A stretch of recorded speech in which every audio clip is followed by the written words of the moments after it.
I know I say this a lot, and I say it for a lot of Torah portions, and you'll have to forgive me because I'm about to say it again, but I really think that this parasha might be my favorite parasha.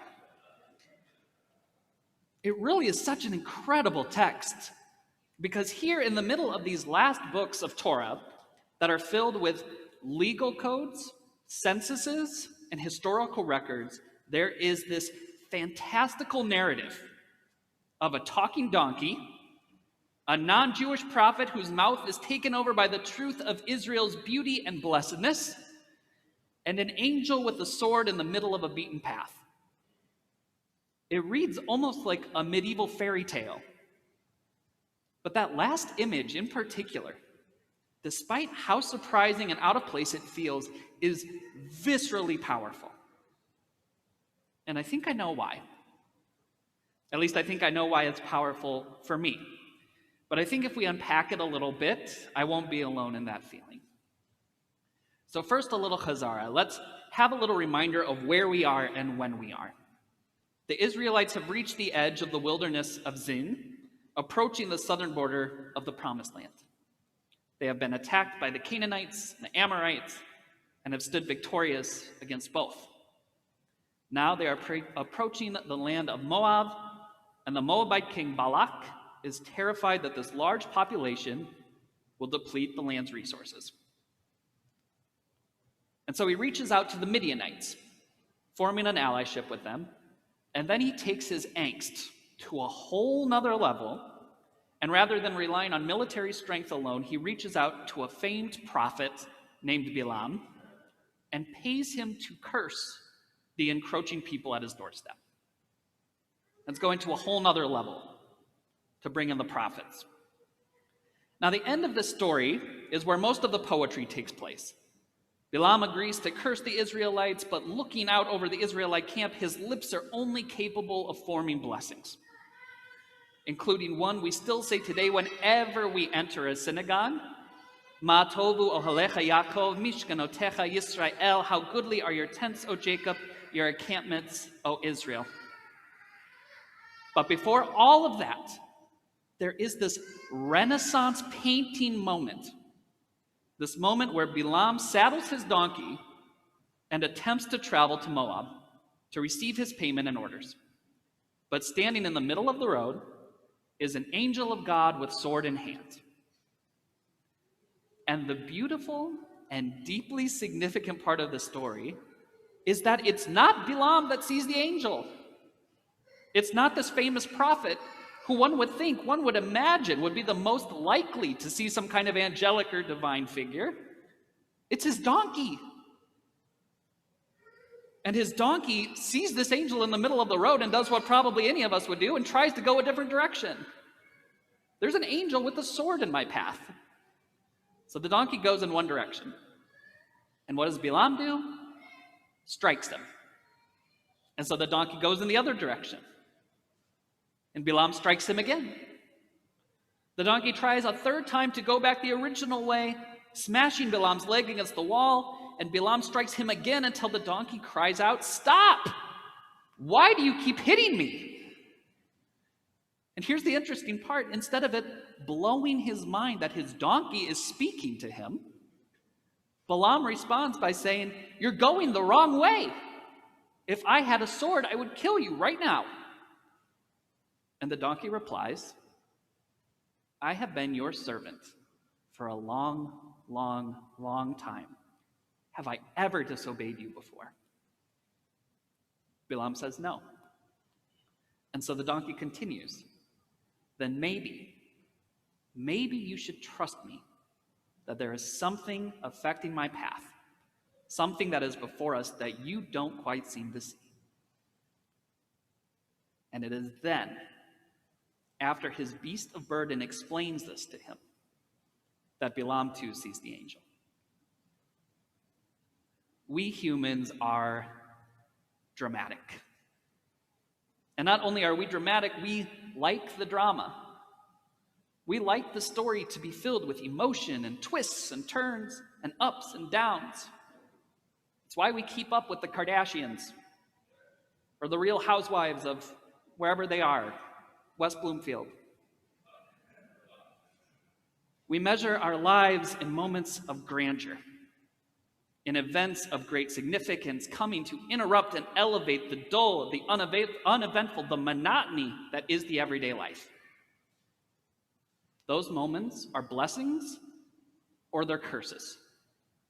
They are simchas, celebrations, successes, or they are losses, accidents, breakups, defeats. But on the way to those giants, to those moments of meaning, there is for us, just like Balaam, an angel standing in the middle of the road, doing everything in its power to get us to slow down and to see the road itself as meaningful, as significant, and as holy. When we talk about God, we usually do so from the peaks or the valleys. We give thanks to God at those great moments of happiness and gratitude.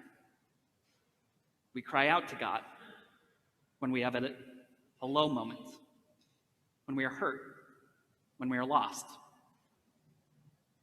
But the message of our parasha, and I think the message of Jewish theology and philosophy in general, is to find God, to find meaning, and to find inspiration, comfort, and hope when we're in those stretches that are quote-unquote dull or uneventful.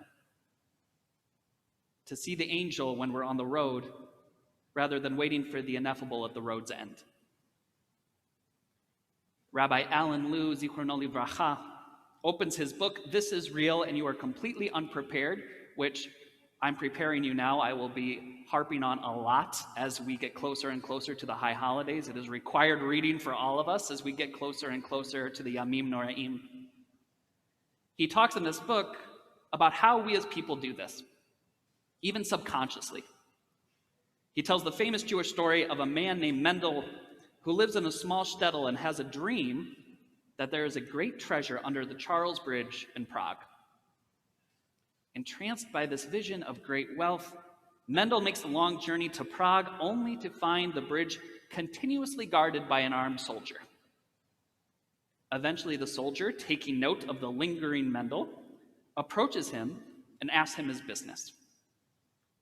And Mendel responds nervously and says, I had a dream. I was supposed to come here, and underneath this bridge, I'm supposed to find treasure.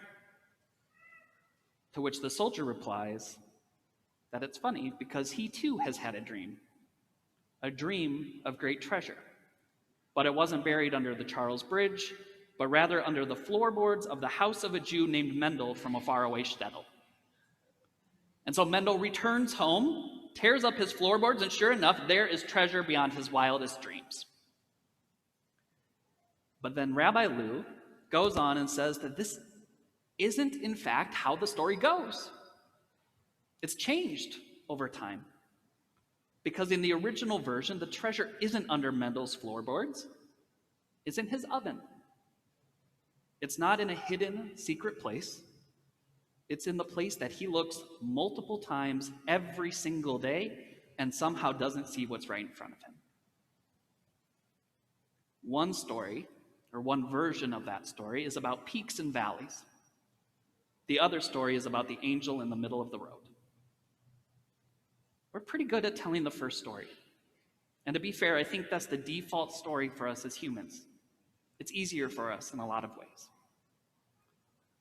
But what we do today, what we do when we come to shul, when we pray this ancient liturgy, when we open our mouths for blessings on days that can feel boring, dull, or insignificant, is we acknowledge and embrace this beautiful but difficult to maintain truth that dullness, insignificance, and monotony don't actually exist. They don't. We just don't see what the donkey sees. But this is how we practice. This is how we work on our eyesight and our focus. And for that reason, this is the most important thing we can do on a Saturday morning. This, what you're doing right now, what we're doing together. One last story. There is a tale taught of two rabbis. One, a misnagid, a more traditional and learning-focused rabbi, and one a chassid, a more universal, inclusive, mystical rabbi. They are both walking through the shtetl and coming from different directions. Near the marketplace, a man is fixing the axle of his wagon. The misnagid walks by him, and he sees that this man is covered in grease and mud and sweat, and he's chanting Shaarey. He's chanting the morning prayers. The misnagid turns his eyes to the heavens and says, Oy lanu, God, slach lanu, forgive us, Lord. Look at how wretched your creation is that we feel we can pray to you in such a profane and disrespectful way. As he walks by, the Hasidic rabbi stumbles upon the same man and sees the exact same thing. A man covered with grease and mud and sweat and singing to himself the words of the morning liturgy. And this rabbi also turns his eyes to heaven, saying, God, look at how blessed and righteous your people are. Even in the muck and struggle of labor, their lips sing your praises. Our Torah this morning isn't meant to take away the profundity of our mountains or our valleys. Those moments need God, and God is there in them. Our Torah this morning is a reminder that even the flattest path can be turned into the magical, if we allow it. That there are no lulls, there is only the divine, and when we are prepared to see it. So I'll invite us all to channel that, to think about that, as we turn to page 155, as we prepare for Musaf and prepare our hearts for the prayers that we will say when we leave davening this morning, when Shabbat is over, and when we are on the road, even when we are covered in grease and dirt and sweat, so that we can whisper God's name even then.